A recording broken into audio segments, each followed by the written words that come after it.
नमस्ते। आज हम सब मिलकर एक बहुत ही पुरानी जानी पहचानी कहानी की गहराइयों में उतरेंगे। कौवा और चालाक लोमड़ी।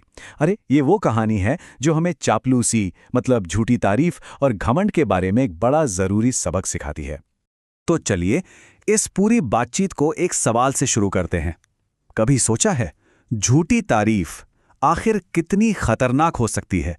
यही सवाल आप देखेंगे इस कहानी के बिल्कुल दिल में है और यही हमें इसका असली मतलब समझने में मदद करेगा।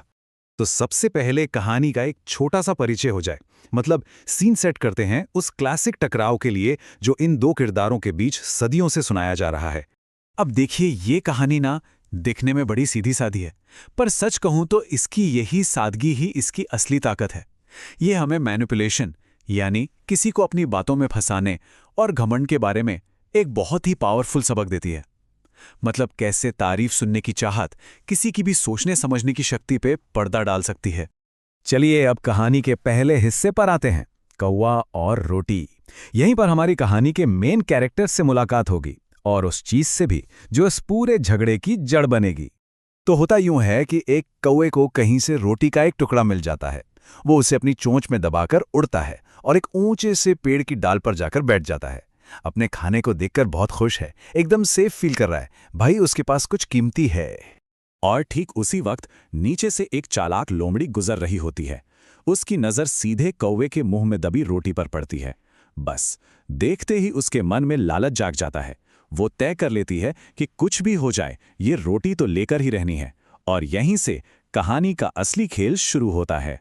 तो यहाँ जो कॉन्फ्लिक्ट है, जो टकराव है, वो बहुत ही सिंपल है। एक तरफ है कौवा जिसके पास कुछ है और दूसरी तरफ है लोमड़ी जिसे वो चीज चाहिए, है ना?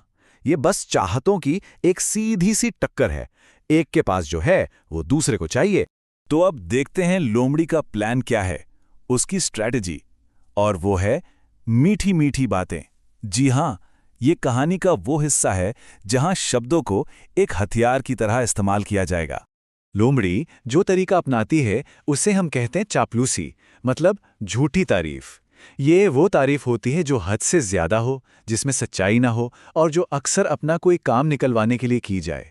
ये कोई असली तारीफ नहीं है, बल्कि ये तो किसी के घमंड पर किया गया एक बहुत सोचा समझा वार।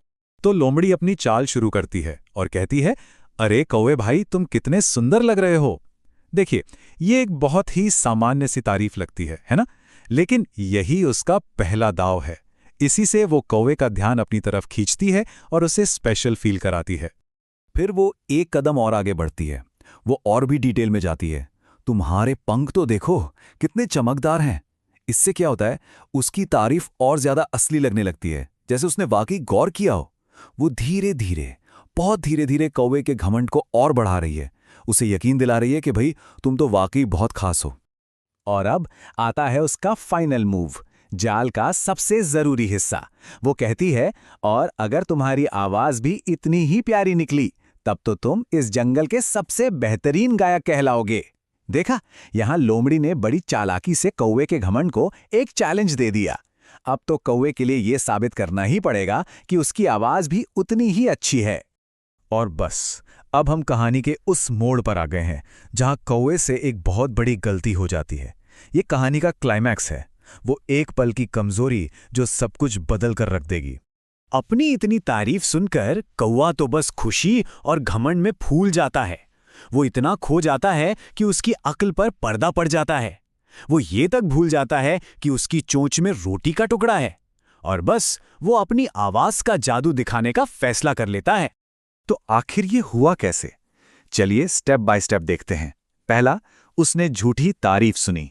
दूसरा, वो घमंड से भर गया। तीसरा, उसने गाना गाने के लिए जैसे ही अपना मुंह खोला, काव काव। और चौथा, रोटी नीचे गिर गई। देखा, एक के बाद एक हर कदम अगले कदम की वजह बना। और जैसे ही रोटी जमीन पर गिरी, फुर्र, लोमड़ी ने एक पल भी नहीं लगाया और उसे झपट लिया। उसका प्लान एकदम परफेक्टली काम कर गया था। उसने कौवे के घमंड का इस्तेमाल किया और जो उसे चाहिए था वो हासिल कर लिया। तो चलिए अब बात करते हैं इस कहानी की सबसे बड़ी सीख की। आखिर क्या सबक मिलता है इससे और ये हमारे लिए इतना जरूरी क्यों है? जाते जाते लोमड़ी खुद ही कहानी का पूरा सार बता देती है। वो कहती है, शुक्रिया कौवे भाई, पर एक बात याद रखना, झूठी तारीफ के चक्कर में कभी मत पड़ना। ये शब्द सिर्फ कौवे के लिए नहीं है, ये हम सबके लिए एक चेतावनी है। तो कहानी का निचोड़ बिल्कुल साफ है। झूठी तारीफ के जाल में फंसकर इंसान अपना ही नुकसान कर बैठता है। ये कहानी हमें याद दिलाती है कि खुद को जानना कितना जरूरी है, ताकि कभी अपना घमंड ही अपनी सबसे बड़ी कमजोरी ना बन जाए। कहानी के आखिर में बेचारे कौवे को अपनी गलती का एहसास हो जाता है और वो बहुत पछताता है। ये पछतावा ही इस बात का सबूत है कि सबक तो सीख लिया गया, भले ही उसकी एक बड़ी कीमत चुकानी पड़ी हो। और यहीं पे ये कहानी हमें एक बहुत जरूरी सवाल के साथ छोड़ जाती है। आखिर कोई असली और झूठी तारीफ में फर्क कैसे करें? है ना सोचने वाली बात। इस कहानी का सबक जानने के बाद शायद इस सवाल का जवाब ढूंढना हम सबके लिए और भी जरूरी हो जाता है।